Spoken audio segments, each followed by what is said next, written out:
Le 20 août 1975 fut pour beaucoup de savants un jour tout à fait exceptionnel. Ce jour-là marquait le départ de la mission Viking 1 vers la planète Mars. Pendant que les équipes de techniciens s'installaient devant leurs ordinateurs, leurs appareils et leurs écrans, on procédait à la dernière vérification du véhicule spatial. Tout était prêt, le compte à rebours avait commencé. Une aventure spatiale de la plus haute importance était entreprise pour démontrer une fois pour toutes que, dans les conditions voulues, la vie pouvait se développer à partir d'une matière inanimée. La loi fondamentale de la biologie affirme que la vie ne peut provenir que de la vie. Pourtant, de temps à autre, quelques savants avancent que peut-être la vie pourrait surgir à partir de matière inanimée. Au Moyen Âge, par exemple, le monde scientifique était convaincu que la vermine et les mouches provenaient directement des tas d'ordures et des détritus. Cette croyance était tellement ancrée dans les esprits que le célèbre savant italien Francesco Redi dut démontrer en 1668, au moyen d'une expérience simple, que la vermine et les mouches se reproduisaient certes sur les détritus, mais n'en provenaient pas. Il plaça un morceau de viande dans 3 flacons, boucha le premier avec un bout d'étoffe mince, le second avec un morceau de papier, et laissa le 3e ouvert. Bientôt, des mouches s'introduisirent dans le flacon ouvert et s'installèrent sur la viande en décomposition. D'autres, ne pouvant entrer dans le flacon bouché par le chiffon, pouvaient cependant sentir l'odeur de la viande et s'installèrent sur le chiffon. Le papier couvrant le 3e flacon empêchait à la fois d'entrer et de sentir la viande. Aussi n'en approchèrent-elles pas. Au bout de quelque temps, de petits vers apparurent sur la viande dans le flacon ouvert et de même sur le chiffon qui bouchait le 2e flacon. La viande en décomposition dans le 3e, bouchée par du papier, ne renfermait aucun ver. Il devint donc clair pour les savants que les mouches avaient pondu leurs œufs sur la viande du flacon ouvert et que les vers en étaient nés. Comme les mouches ne pouvaient atteindre la viande du 2e flacon couvert d'un chiffon, mais qu'elles la sentaient, elles déposèrent leurs œufs sur le chiffon. Le flacon bouché avec du papier ne dégageait aucune odeur de viande et n'attira donc pas les mouches. Ce flacon ne produisit aucun ver. 2 siècles plus tard, cependant, il y avait encore des savants pour croire à la génération spontanée. Mais cette fois, il s'agissait du monde microscopique des bactéries et des algues. Elles semblaient ne venir de nulle part, et beaucoup de gens croyaient qu'elles étaient produites par la matière sur laquelle on les trouvait. Louis Pasteur, l'un des plus grands savants de tous les temps, n'était pas de cet avis. Il était convaincu pour sa part que la loi fondamentale de la biologie, la vie seule peut produire la vie, s'appliquait aussi bien aux bactéries qu'à la vermine et aux mouches, et finalement à l'ensemble du monde vivant. Aussi fit-il une expérience devant une assistance d'ailleurs complètement sceptique. Il prit un premier flacon, y introduisit un bouillon de culture, stérilisa et scella le tout. Aucune bactérie n'apparut dans ce milieu. Il prit un second flacon, muni d'un col en forme d'S. La poussière et les particules porteuses de bactéries restant bloquées dans le col, aucune bactérie n'atteignit le bouillon. Le monde des savants fut obligé de s'incliner devant les faits. Un siècle plus tard, on croit à nouveau que la vie peut naître à partir de matière inanimée. Cette fois-ci, on s'imagine qu'il y a très longtemps, la première forme de vie a été générée à partir de gaz et de substances chimiques.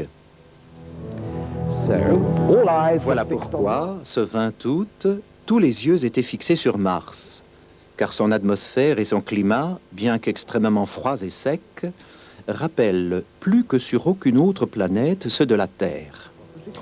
Il semblerait que Mars, sorte de laboratoire naturel flottant dans l'espace, pourrait apporter la réponse à la question de savoir si la vie peut naître de la matière inanimée. Ainsi, on ne douterait plus que la vie ait pu se former sur la Terre, pour peu que l'on découvrit des traces de vie ailleurs. La fusée spatiale Viking emportait à son bord un des miracles de la technologie moderne. Un laboratoire scientifique miniaturisé dans un cube de 30 cm de côté, capable de mener à bien toutes les expériences que fait un laboratoire d'une grande université moderne. Cet appareil prodigieux se posa sur la surface de Mars et les expériences commencèrent.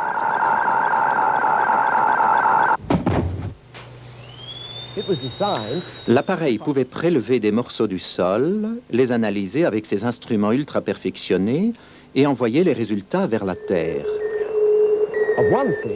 Les savants étaient sûrs que même si la vie n'y existait plus aujourd'hui, elle avait existé autrefois. On apercevait sur la surface de la planète des traces d'eau. Signe, pensait-on, qu'il y aurait eu des conditions semblables à celles qu'on croyait avoir originellement existé sur la Terre. Les savants étaient impatients d'analyser les résultats qui parvenaient en grand nombre dans la salle de contrôle. Alors survint le choc, quelque chose de plus amer qu'une déception.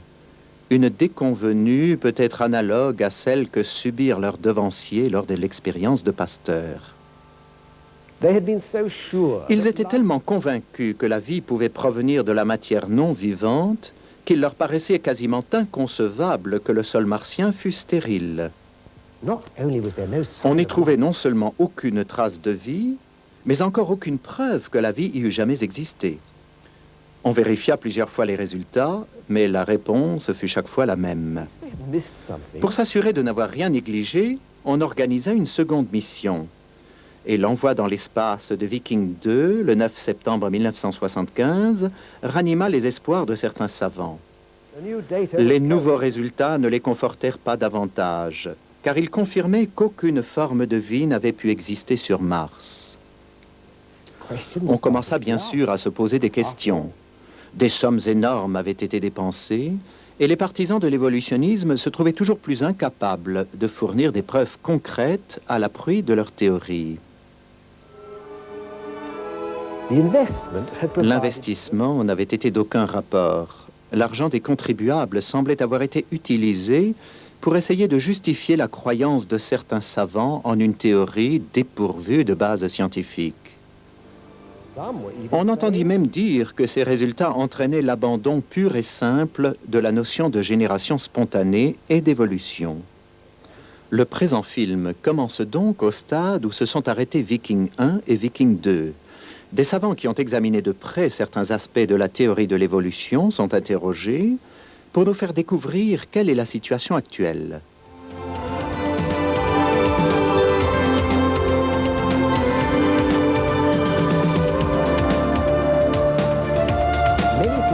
Bien des gens s'imaginent que les fossiles d'animaux sont la preuve qu'une évolution s'est produite dans le passé. Afin de déterminer si tel fut vraiment le cas, interrogeons la science qui étudie les fossiles, c'est-à-dire la paléontologie. Le professeur Roberto Fondi est un spécialiste de paléontologie, qu'il enseigne au département des sciences de la Terre à l'université de Sienne, en Italie.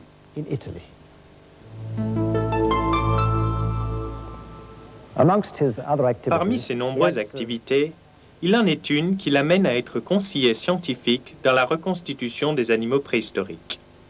Peut-être serez-vous surpris d'apprendre que l'hypothèse fondamentale sur laquelle repose la pensée évolutionniste n'est absolument pas confirmée par la paléontologie. Quelle est cette hypothèse? En premier lieu, que des cellules vivantes puissent provenir par génération spontanée de matière non vivante. Cela signifierait qu'à la suite d'une chaîne de réactions chimiques au sein d'une soupe primitive hypothétique, une cellule vivante serait apparue. Ensuite, que ces cellules se seraient regroupées en colonies, après une longue période de temps, pour former des structures multicellulaires complexes. Ces structures sont également supposées s'être transformées, au fil des temps, en animaux et finalement en hommes. Selon cette hypothèse, les ancêtres de toutes les créatures vivantes, y compris l'homme, remonterait à une seule cellule. Cette ascendance est représentée sous forme de gigantesques arbres généalogiques aux branches innombrables sortant d'un même tronc, dont les racines plongent directement dans la matière inanimée. Et la paléontologie ne confirme-t-elle pas cette hypothèse? Pas du tout. Tous les groupes biologiques, depuis la bactérie et l'algue bleue jusqu'à l'homme, apparaissent d'un seul coup dans le registre des fossiles, sans aucun lien qui les unisse entre eux. Senza nessun legame deterministico che li connetta. Pourquoi alors tant de gens croient-ils que les fossiles sont une preuve de l'évolution? L'évolution est enseignée aux enfants et présentée aux adultes comme un fait vérifié et démontré depuis si longtemps qu'on perdrait son temps ou même qu'il serait ridicule de le mettre en question. Dans mes deux livres, Après Darwin et La Révolution organiciste, je donne les noms de savants bien connus, tels que George Gaylord Simpson et Stephen Jay Gould de l'Université de Harvard, qui croient vraiment que l'évolution est un fait incontestable. Il est pourtant d'autres savants, tout aussi connus, qui croient en l'évolution tout en admettant qu'il n'en existe pas de preuves à l'appui, comme par exemple Émile Guillemot de l'Université de Genève et J.A. Kerkut de l'Université de Southampton. Alors, quelle est la vérité en définitive? Eh bien, il existe un livre qui raconte l'histoire du passé. Ce sont les roches et les restes fossilisés qu'elles contiennent. Il appartient aux paléontologues de déchiffrer ce livre et de donner la réponse. Et que lisez-vous dans ce livre, professeur? Il est clair qu'après 2 siècles environ de recherches très poussées, la preuve paléontologique sur laquelle devrait reposer la théorie de l'évolution est non seulement rare, mais grandement sujette à caution.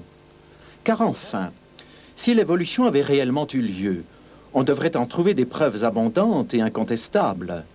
Les musées devraient regorger de fossiles représentant clairement les transitions entre les différents groupes biologiques. Eh bien, pas du tout. En outre, rien n'indique que cela va changer à l'avenir. Les quelques fossiles qui prétendent montrer une sorte de lien évolutionniste, tels que les amphibiens Ichthyostega et Seymourria, le reptile Probainognathus, l'oiseau Archaeopteryx et le singe Australopithèque appelé Homo habilis sont loin d'être concluants.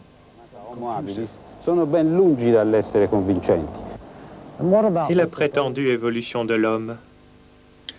L'idée d'une évolution graduelle de l'homme à partir de créatures telles que les singes australopithèques est sans aucun fondement et doit être absolument rejetée.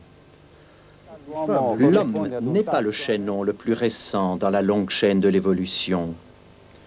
Il représente un type, ou taxon, qui a existé sans aucun changement substantiel depuis sa première apparition. La justification de ce que j'avance se trouve clairement développée dans mes livres. Quelle est donc votre conclusion, professeur? Celle-ci, simplement. On ferait beaucoup plus de progrès en biologie et dans les autres disciplines si l'on voulait bien sortir des impasses du mythe évolutionniste pour en revenir aux méthodes fécondes de la morphologie d'Aristote, de Linné, de Cuvier et de quelques autres. Aristotelico, linneano, cuvieriano et goethiano.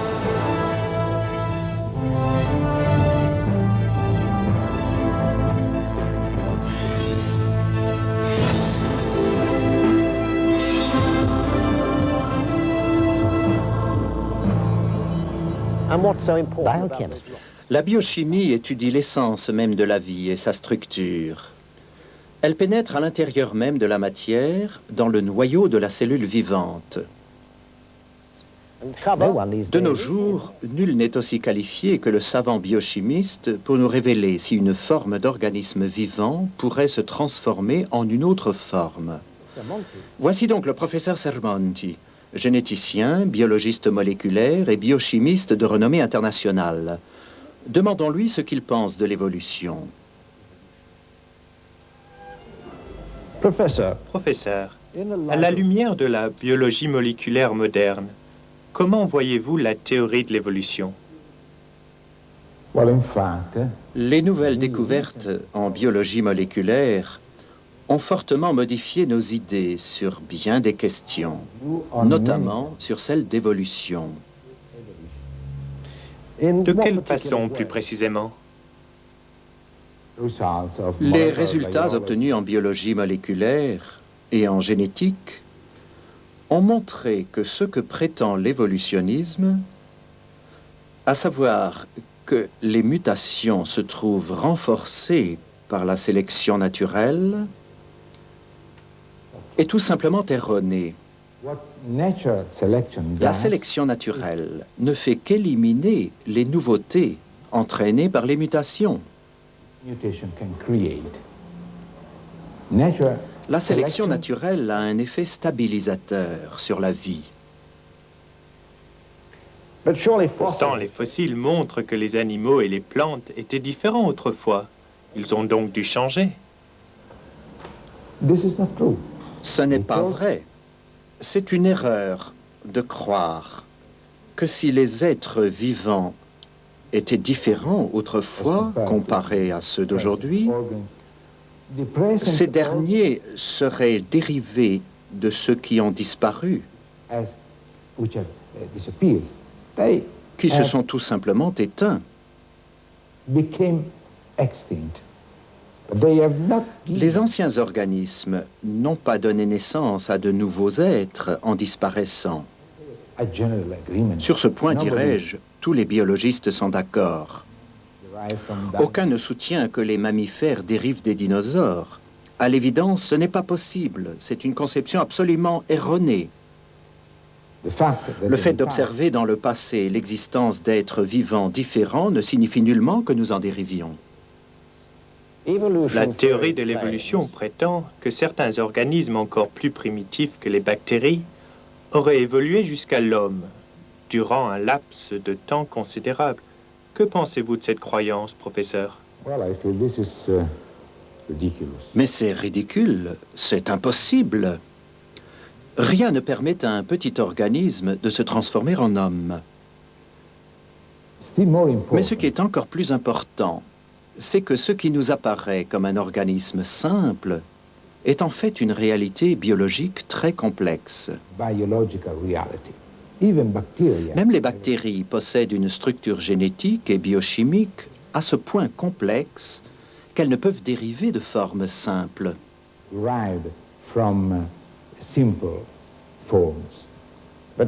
Cela signifie-t-il que tout ce qui est vivant a toujours été complexe depuis l'origine?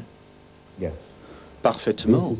C'est ce que montrent précisément la biologie moléculaire et la génétique.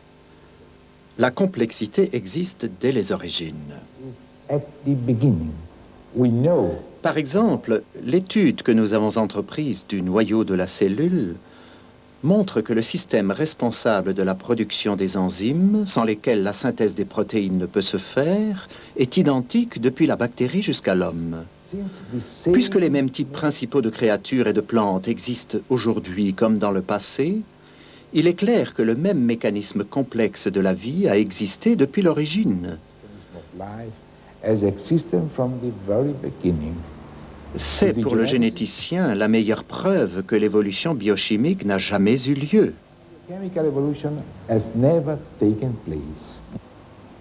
Une dernière question, professeur. Quand donc l'homme a-t-il fait son apparition? L'homme? Il n'existe aucune preuve que l'homme provienne de quelque autre animal antérieur.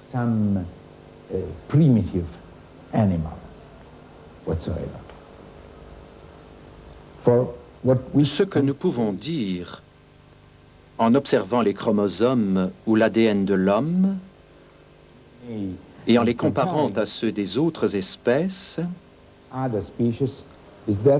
c'est que l'homme est un être original. Il ne dérive d'aucune autre espèce.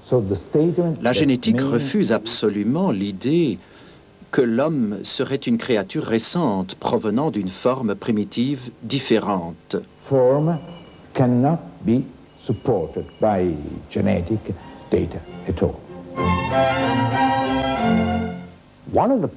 Un des problèmes auxquels se heurte le géologue est celui de l'arbre fossile, dont il existe quelques exemplaires en Australie, en Amérique et ailleurs. On peut en voir qui traversent verticalement plusieurs épaisseurs de houille. En voici par exemple un qu'on trouve dans une mine de charbon de Birmingham en Amérique. Certains ont jusqu'à 12 mètres de long et traversent plusieurs bancs de roches. running through a number of banks. This model. Ce schéma donne une idée de tel cas. Now, Ce qui est curieux, c'est qu'on nous dit qu'un seul de ces bancs aurait pu mettre des millions d'années pour se former. Now, if this was the Si case, c'était le cas, cela aurait donc duré des millions d'années pour enterrer un arbre. Ce n'est pas possible, car l'arbre aurait pourri ou serait décomposé bien avant d'être complètement enterré. so, what if Comment yes, alors expliquer ces fossiles? scientists Un savant s'est penché sur ce problème, et l'épisode que vous allez voir vous donnera une idée des implications de son étrange et passionnante découverte. exciting discovery. Now, in order to Pour suivre l'explication, il faut bien comprendre la différence entre une couche et un banc. a layer and a bank. These are banks. Ici, vous voyez des bancs de couleur orange, jaune ou bleu. In each bank, Dans chaque banc, vous pouvez apercevoir plusieurs strates. what you can't Ce que vous ne pouvez pas voir, par contre, ce sont les couches de sédiments.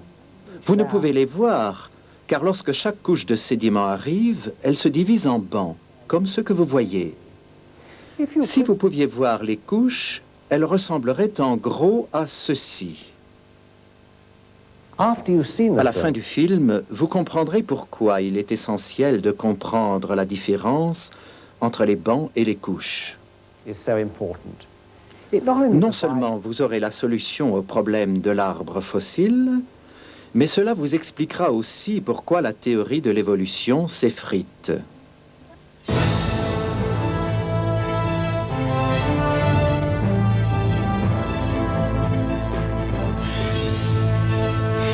Les roches, un véritable drame. And what's so important about those? Qu'y a-t-il de si important à propos de ces roches? Ce ne sont pas n'importe quelles vieilles roches. Elles sont composées en majorité de petites particules de sédiments. On les appelle des roches sédimentaires. En fait, elles recouvrent les 3/4 des terres du globe. And what's more, Chose curieuse, elles ont toutes été formées sous les eaux. Lorsque le niveau de l'eau a baissé, les sédiments ont été exposés à l'air libre. Ils ont séché et sont devenus des roches. This cliff face. Regardez cette falaise. Vous voyez qu'elle est divisée en bancs. Le banc de grès a été coloré en jaune, le banc d'argile en bleu, celui de calcaire en orange. Each bank Chaque is banc se divise lui-même en strates. Ces lignes horizontales sont des strates. To understand, Afin de comprendre l'histoire incroyable que ce film va vous présenter, il faut examiner de près ces strates. they Elles sont follow disposées de façon rigoureuse. Les grosses particules se réunissent dans la partie inférieure de la strate, alors que les plus fines se déposent dans la partie supérieure. Cette disposition se retrouve à tous les niveaux des bancs. sometimes a break. Quelquefois, on aperçoit une cassure ou un joint entre la strate inférieure d'un banc et la strate supérieure du banc immédiatement en dessous. Cela s'appelle un joint de stratification. joints. for some time now, Depuis un certain temps maintenant, on soupçonne que ces roches ont un secret. La découverte de ce secret aboutira à un changement de nos idées sur un sujet des plus importants, celui des origines de l'humanité. One of the first sedimentary rock L'un des experts premiers was a experts en German. roches sédimentaires était allemand. Il s'appelait Johannes Walter. Alors qu'il séjournait en Italie à la fin du siècle dernier, il examina des sédiments dans la baie de Naples. En creusant verticalement dans les sédiments de la baie, il découvrit que les bancs qui reposaient les uns sur les autres suivaient le même ordre que ceux qui se trouvaient les uns à côté des autres, horizontalement. Next to each other horizontally. The sequence of L'ordre des bancs qu'on pouvait voir les uns à côté des autres, en allant de la côte vers la pleine mer, était le même que l'ordre des bancs verticaux. banks that lay on top of each other in a downwards direction. He Il se realized rendit compte qu'on se trompait en affirmant que le banc du fond était nécessairement plus ancien que celui du dessus. Il devenait clair que tous les bancs, ceux du dessus, ceux du milieu et ceux du fond, étaient encore en train de se former. ils se formaient latéralement. Ainsi, une partie du banc supérieur avait le même âge qu'une partie du banc inférieur. Assez rapidement, Walter comprit la cause de cette formation latérale des bancs. Les particules de sédiments se déversant dans les mers, apportées par les rivières, les inondations et le vent, se trient entre elles selon leur taille. Les plus grosses particules, celles colorées en jaune, restent près de la côte. Les moins lourdes, en bleu, sont entraînées un peu plus loin, et les particules les plus fines, colorées en orange, sont emportées par les vagues et les courants encore plus loin. On peut voir que les couches de sédiments se déposent les unes à côté des autres. Les particules de sédiments dans les couches se trient suivant leur taille, dans les bancs de types variés de sédiments. Ceci pourrait être un banc de galets, celui-ci de grès, celui-ci d'argile. Ainsi, les bancs se forment latéralement. Ce morceau de banc, le plus proche de la côte, est plus ancien que ce morceau du même banc plus éloigné de la côte. Ainsi, cette partie du banc au fond a le même âge que cette partie du banc au-dessus. Les autres experts en roches sédimentaires réagirent alors en déclarant que la découverte de Johannes Walter expliquait seulement la formation des roches côtières. Mais à leur connaissance, les sédiments des profondeurs marines s'étaient déposés les uns au-dessus des autres. Par conséquent, la couche du dessus était forcément plus jeune que celle du dessous. Dans cette falaise, formée probablement de sédiments au fond des mers, on croit que les strates du banc au fond sont beaucoup plus anciennes que celles du dessus, ici. Pourquoi? Parce que les géologues croient que les strates et les couches ne sont qu'une seule et même chose.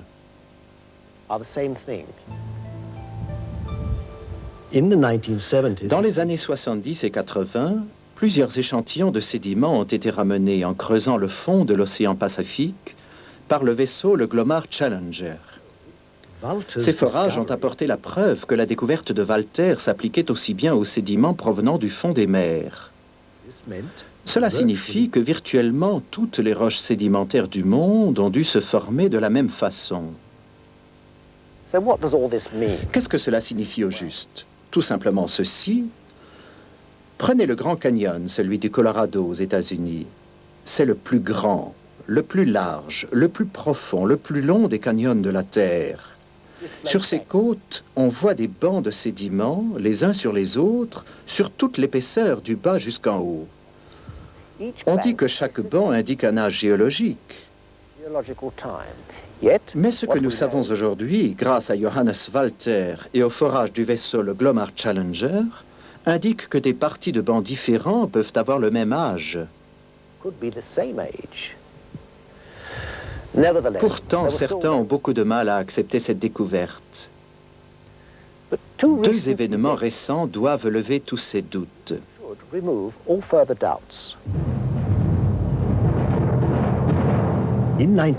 En 1980, le mont Sainte-Hélène, un volcan des États-Unis, a explosé.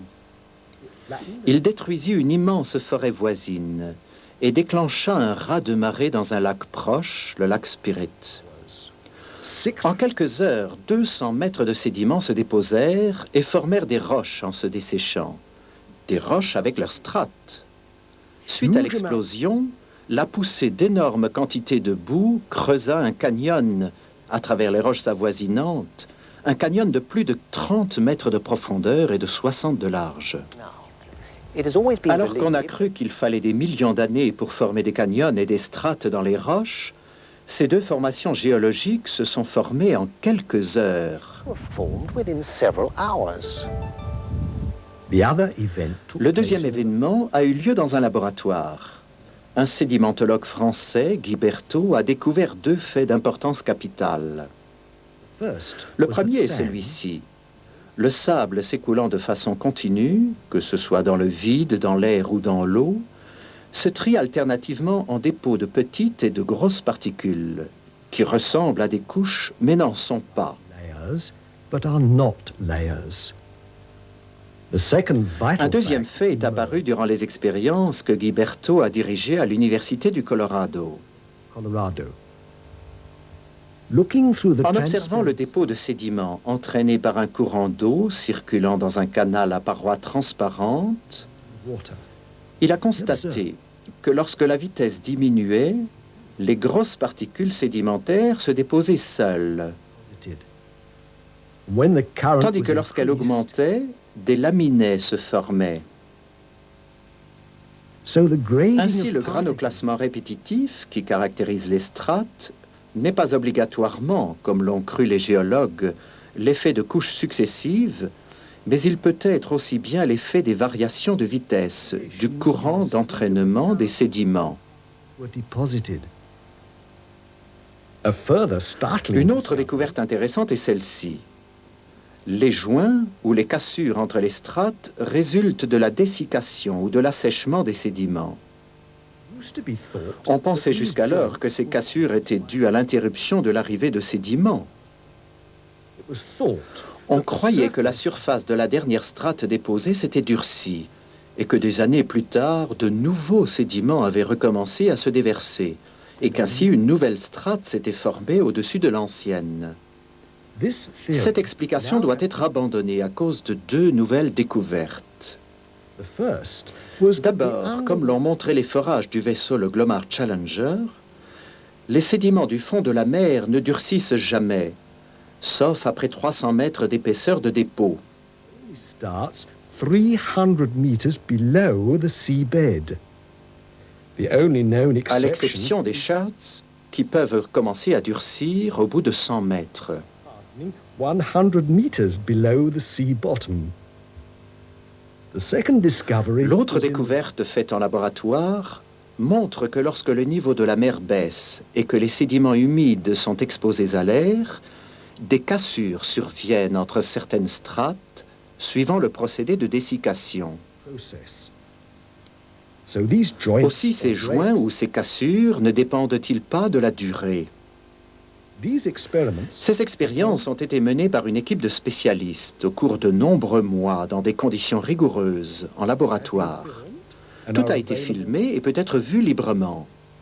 They confirm Ces expériences confirment un fait vital pour l'histoire de la sédimentologie. Les strates ne donnent aucune indication d'âge. Guy Berthaud Guy Berthaud a montré que les strates que vous pouvez voir dans ces bancs dépendent de la vitesse du courant. they don't Elles just ne se deposit déposent pas les unes sur les autres au cours des âges. time. They form Elles se sideways, forment latéralement de la même manière que les bancs. like the banks. So, why is this important? Pourquoi donc est-ce si important? Tout simplement parce qu'on a utilisé les strates pour dater les roches sédimentaires et les fossiles qui s'y trouvent, et cela depuis un siècle. Or, pour la première fois, on a expliqué le mécanisme de la formation des strates. And it is quite obvious. Il est évident qu'on ne peut plus se servir des strates pour évaluer l'âge des fossiles ou des roches. In fact, Certains fossiles des strates inférieures pourraient parfaitement être plus récents que ceux des strates supérieures. Here you see some Voici sea quelques créatures maritimes qui vivent à des niveaux écologiques différents. Une grande quantité de sédiments se déverse et elles sont toutes recouvertes. Finalement, en l'absence d'air, elles peuvent se transformer en fossiles. obviously Bien those entendu, les animaux marins ensevelis dans la strate supérieure et ceux de la strate inférieure ont le même âge, puisqu'ils sont dans la même couche de sédiments.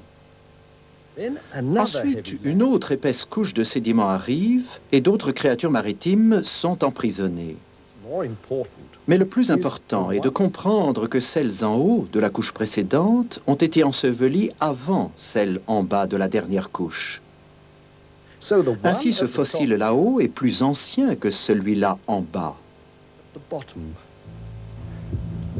let the director of Voici the le research- directeur du programme de recherche qui s'explique lui-même. La théorie de l'évolution se base sur la croyance qu'une succession d'espèces fossilisées au cours de longues périodes géologiques démontre qu'il y a eu un progrès évolutif entre les espèces. Comme nous venons de le voir, et comme cela a été reproduit au laboratoire, les couches formées par l'arrivée des sédiments ont été à tort identifiées à des strates. L'échelle des temps géologiques et la succession chronologique des espèces ont été calculées sur cette interprétation erronée, celle qui assimilait les strates à des couches successives de sédiments. Une même couche de sédiments peut être divisée en parties de plusieurs strates. Aussi, la position des fossiles, loin d'être le signe d'une évolution, indique simplement la distribution des espèces marines qui vivaient à des profondeurs différentes. La théorie de l'évolution n'est donc pas corroborée par la géologie. Il y a une autre question. Si donc ces créatures à l'état de fossiles dans les roches ne présentent aucune évolution de l'une à l'autre, auraient-elles pu vivre en même temps à la même époque?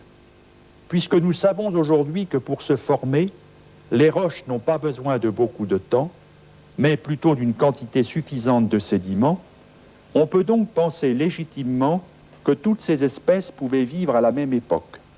Ce que nous voyons est donc un immense cimetière sur la surface de la Terre où reposent des milliards et des milliards de fossiles qui auraient bien pu être victimes d'une même catastrophe.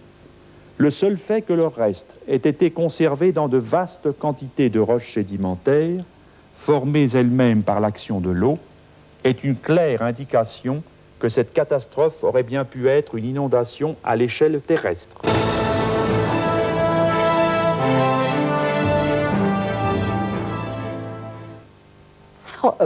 Quel âge a la Terre? Des millions d'années ou seulement quelques milliers? Que nous dit la datation radiométrique sur l'âge des roches? La science de la chimie physique peut éclairer ces questions. Le professeur Boudreau, qui enseigne la chimie inorganique et physique dans une université de la Nouvelle-Orléans, en Louisiane, a approfondi ce sujet et devrait pouvoir nous éclairer.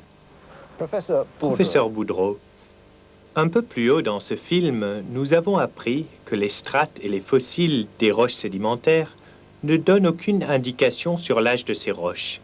Y aurait-il d'autres méthodes, telles que la datation au carbone 14, qui pourraient déterminer l'âge des fossiles et des roches?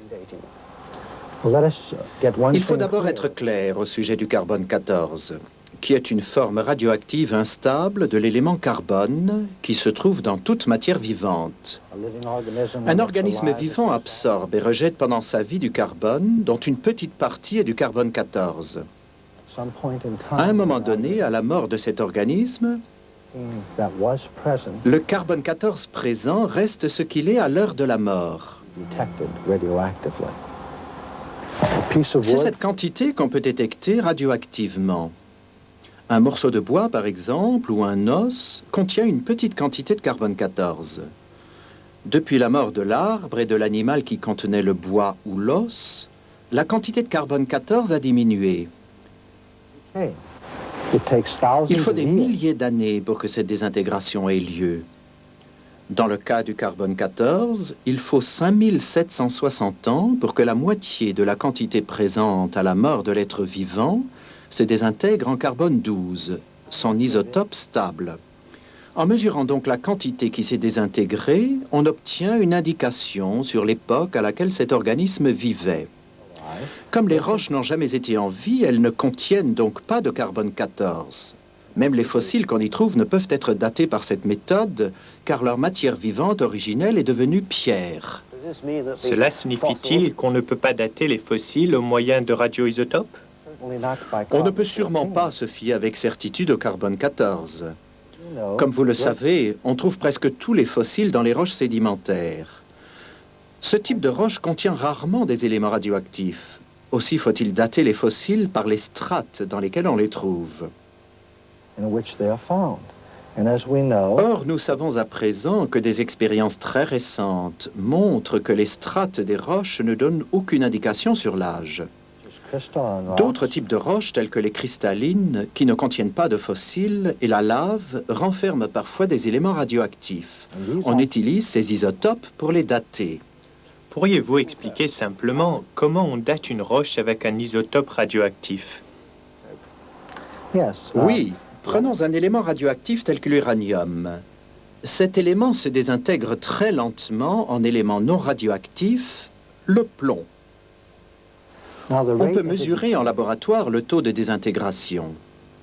En comparant donc ce qui reste d'uranium dans la roche avec la quantité de plomb formée par désintégration et en connaissant le taux de désintégration, on peut calculer le temps nécessaire à la formation du plomb.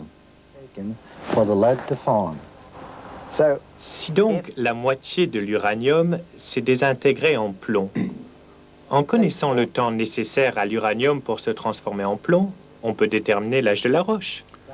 C'est du moins la théorie. Pourquoi dites-vous théorie? Si c'est un procédé qu'on peut observer et mesurer, c'est donc un fait scientifique. Pas du tout. Regardez un peu ce diagramme. Vous voyez un certain nombre de particules d'uranium colorées en orange et quelques particules de plomb colorées en bleu. Ici, nous devons envisager 3 hypothèses principales. La première, que toutes les particules de plomb étaient à l'origine des particules d'uranium. Mais il n'y a aucune raison de croire qu'il n'y avait pas déjà quelques particules de plomb dans la roche à sa formation. Car il existe dans les roches beaucoup de plomb naturel qui ne provient pas de l'uranium. Vraiment? Oui, prenons le cas extrême inverse. Si à l'origine cette roche contenait de l'uranium radioactif et pas de plomb, alors le plomb qui apparaîtrait par désintégration de l'uranium permettrait une mesure assez exacte de l'âge de la roche. Mais il faut admettre un cas plus vraisemblable. C'est qu'il y avait un peu de plomb lors de la formation de la roche, aussi son âge est-il moindre que celui qu'on mesure. Il y a aussi le problème des fuites dues à la solubilité. Cela peut-il arriver? Bien sûr. Les sels d'uranium et d'autres éléments radioactifs sont parfaitement capables de se dissoudre dans l'eau et quittent donc l'échantillon. Si donc une roche a été immergée quelque temps, par exemple en période d'inondation, une partie de l'uranium peut avoir été entraînée. L'âge attribué à cette roche par les mesures serait donc plus grand qu'en réalité. Mais il existe sûrement d'autres éléments radioactifs plus fiables que l'uranium. Eh bien, il y a aussi d'autres éléments radioactifs tels que le thorium, le strontium et le rubidium, ainsi que le potassium. Mais on ne peut s'y fier davantage qu'à l'uranium. Les sels de ces éléments sont encore plus solubles que ceux de l'uranium. Une inondation affectant toute la Terre aurait donc pu fausser toutes ces méthodes? Absolument. Tenez, je vais vous donner un exemple de l'effet de l'eau sur la datation radioactive. Il y a moins de 200 ans a eu lieu l'éruption du volcan Kilauea à Hawaï. Un morceau de lave de cette éruption, qui avait séjourné dans l'eau, a été daté récemment par la méthode du potassium-argon. On aurait dû obtenir une datation d'environ 200 ans. Or, on trouva 22 millions d'années. À coup sûr, des sels de potassium, qui sont hautement solubles dans l'eau, se sont échappés de l'échantillon, lui donnant un aspect très âgé. On attribua à d'autres fragments de lave provenant du volcan Hualalai et formés en 1801 des âges variant entre 160 et 3000 millions d'années.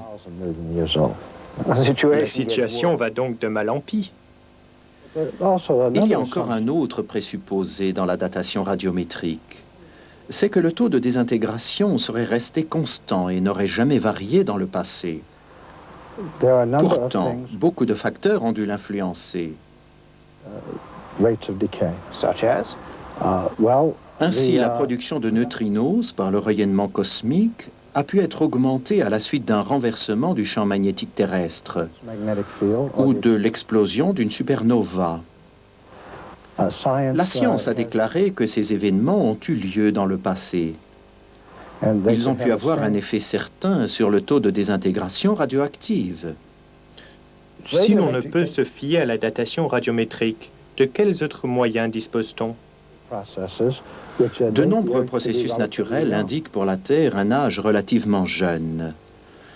Si par exemple la diminution du champ magnétique terrestre avec le temps s'avère un fait clairement établi, Cela tendrait à prouver que la Terre est jeune plutôt que vieille. De même, la question de la poussière cosmique provenant de l'espace intersidéral, qui tombe en quantité régulière sur la Lune et sur la Terre.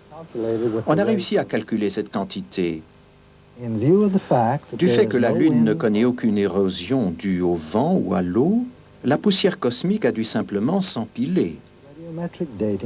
Selon la datation radiométrique, Lune et Terre auraient 4,5 milliards d'années.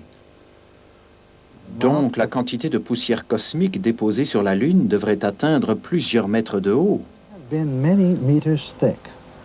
Or, quand les astronautes se posèrent à sa surface, ils furent étonnés de n'y découvrir que quelques centimètres de poussière, une épaisseur qui a pu se déposer en quelques 10 000 ans. Une dernière question, professeur. À votre avis, à quand remonterait environ le Big Bang? L'hypothèse du Big Bang a été formulée pour soutenir la théorie de l'évolution. Sans théorie de l'évolution, pas de Big Bang.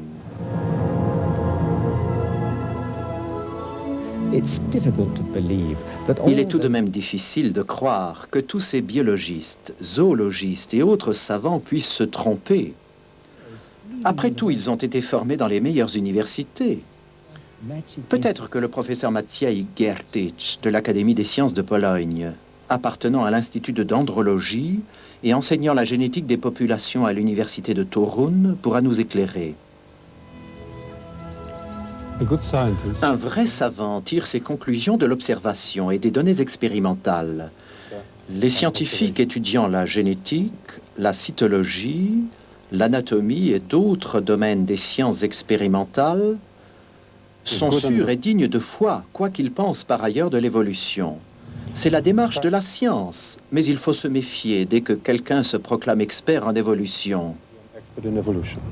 Pourquoi dites-vous cela? Parce que l'évolution n'est pas une science, mais une philosophie. Les savants se fient les uns aux autres, aussi acceptent-ils souvent ce que déclarent les évolutionnistes, à savoir que l'évolution est une science. Mais ce n'est pas vrai. Que la théorie de l'évolution soit une science n'est qu'une opinion de certains théoriciens de la biologie ou philosophes. N'y a-t-il aucune preuve scientifique à l'appui de l'évolution? Ce qu'on prétend être une preuve de l'évolution est le fait indéniable que tout organisme a des parents, au moins un parent. Quand on applique cette vérité à l'époque où n'existaient ni fourmis, ni grenouilles, ni hommes,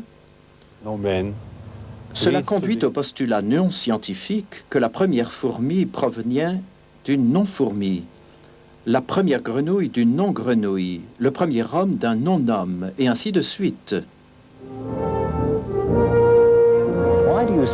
Pourquoi dites-vous que cela n'est pas scientifique? Parce que les données que nous possédons ne le prouvent pas. La science génétique établit clairement que tel changement n'est pas possible. Les évolutionnistes vont encore plus loin. Ils déclarent que des êtres vivants proviennent de matière non vivante. Mais s'il n'existe aucune observation à la base de ce que déclarent les évolutionnistes, comment peuvent-ils convaincre tant de savants que l'évolution serait un fait scientifique? Leur principal argument est que de petites mutations positives ou bénéfiques s'opèrent dans les cellules de la reproduction et sont ensuite conservées par sélection naturelle. Ils soutiennent que ces mutations s'additionnent et amènent une espèce à évoluer graduellement vers une autre espèce.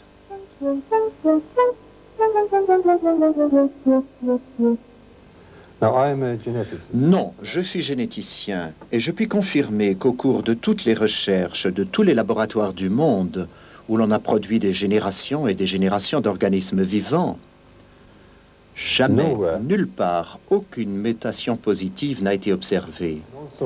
Et dans la population qui a été la plus étudiée, celle des hommes, toutes les mutations connues sont soit neutres, soit négatives. Elles n'ont jamais amené d'amélioration. D'ailleurs, la nature est programmée de façon à protéger l'altération des gènes et à corriger les erreurs qui se produiraient. Mais si les mutations ne sont pas à la base des changements, qu'est-ce qui cause les différentes variétés d'animaux et les différents types d'hommes? Les variétés proviennent des combinaisons, du mélange des gènes pendant la reproduction sexuelle. Les organismes adaptés à des conditions précises se concentreront dans un environnement qui offre ces conditions-là. En se croisant entre eux, ils formeront un groupe qui deviendra une variété. En outre, si accidentellement un groupe se trouve isolé, des traits particuliers y apparaissent et lui donnent un aspect distinct. C'est ce qu'on appelle la dérive génétique. Mais ces variétés ne représentent-elles pas une certaine forme d'évolution? Beaucoup de gens soutiennent que par ce processus, de nouveaux types biologiques vont apparaître. Mais ce n'est pas vrai.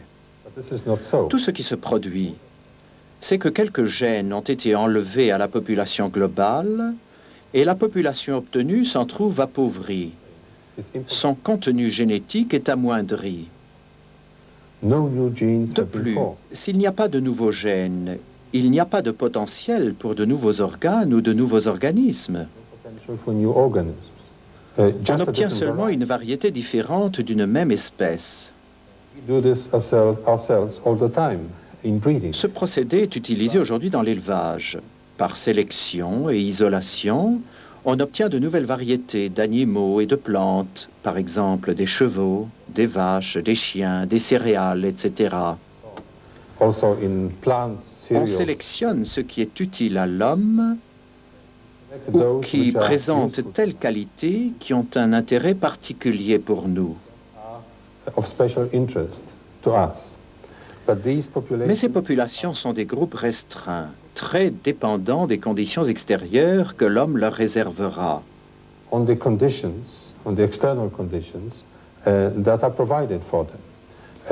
Si l'on ne s'en occupe plus, ou elles mourront, ou si elles survivent, elles retourneront à l'état sauvage, en cessant d'être une variété distincte.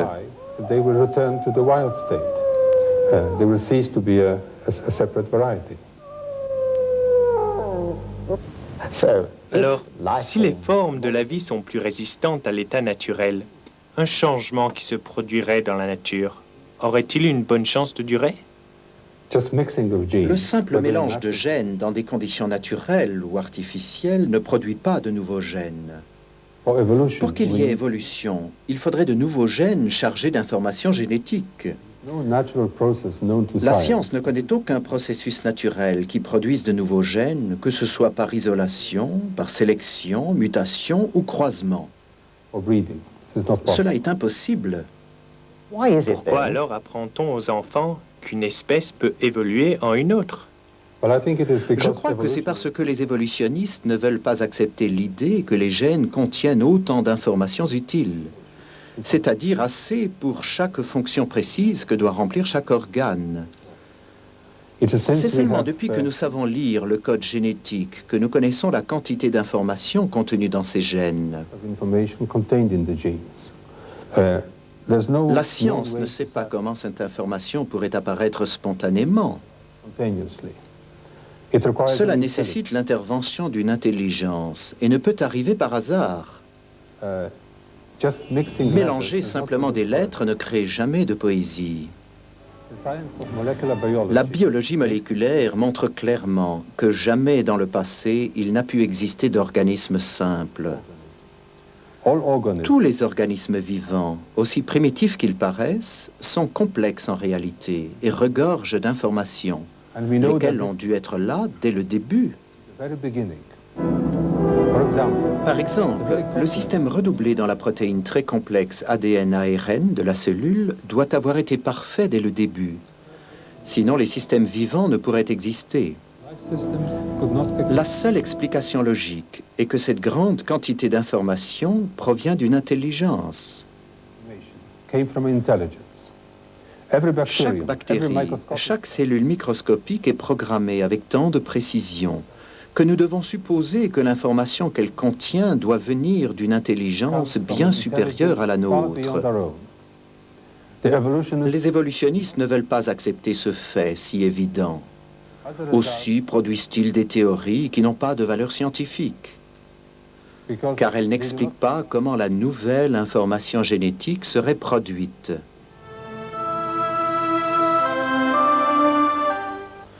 Il est curieux que les livres d'école et ceux d'histoire naturelle continuent d'affirmer que les savants acceptent l'évolution comme un fait scientifique. Established fact. Yet, Le programme que nous venons de voir montre des savants qui s'opposent absolument à cette idée. from being a fact, Ils refusent même à l'évolution la qualité d'hypothèse scientifique. even appear to be an acceptable hypothesis. The idea L'idée d'une évolution graduelle des hommes à partir de créatures telles que les singes australopithèques n'a aucun fondement et doit être rejetée. La complexité se trouve au commencement. Creature. Pour le généticien, c'est une preuve indéniable que l'évolution biochimique n'a jamais eu lieu. by genetic data at all. La théorie de Donc la théorie de l'évolution n'a aucun fondement dans la géologie. De nombreux processus naturels indiquent pour la Terre un âge relativement jeune. L'évolution n'est pas une science, c'est une philosophie. Nombre de savants arrivent à la même conclusion. Ils déclarent que si on continue à croire à la théorie de l'évolution, malgré l'évidence incontestable qui s'y oppose, c'est bien pour une raison philosophique et non scientifique. Reasons, and not for scientific ones. La récente découverte qui montre que les strates dans les roches se forment latéralement est d'une importance capitale. Enormously important. On ne peut plus ranger les espèces fossiles en grades évolutifs. Changed into evolutionary trees. It also Cela explique pourquoi on n'a jamais découvert de lien fossile entre les différents types d'animaux ou de plantes. different kinds of plants have never been found. Finally, Et les what hommes des about cavernes, ne seraient-ils pas la preuve que des hommes primitifs ont évolué en hommes civilisés? Voici encore une légende basée sur la théorie de l'évolution et sur la position des fossiles dans les roches. Nous savons actuellement qu'on ne peut déterminer l'âge de la Terre à partir des roches sédimentaires, dont la plupart auraient pu être formées par une seule catastrophe aquatique. Les restes fossilisés de ces hommes proviendraient donc de groupes de gens vivant avant cette inondation, coupés du reste de la civilisation. De nos jours également, on découvre de petits groupes d'hommes vivant complètement à part, de façon primitive, très semblables à ces hommes primitifs. D'ailleurs, si la grande majorité des roches sédimentaires ont été formées par le même cataclysme, il n'y a aucune raison de mesurer la vie terrestre en millions d'années plutôt qu'en milliers d'années. the scientists Les presented personnalités in this program scientifiques qui ont été présentées dans ce film ne sont que quelques-unes parmi les milliers qui sont arrivées à la même conclusion. La théorie de l'évolution n'est qu'un conte de fées pour des adultes.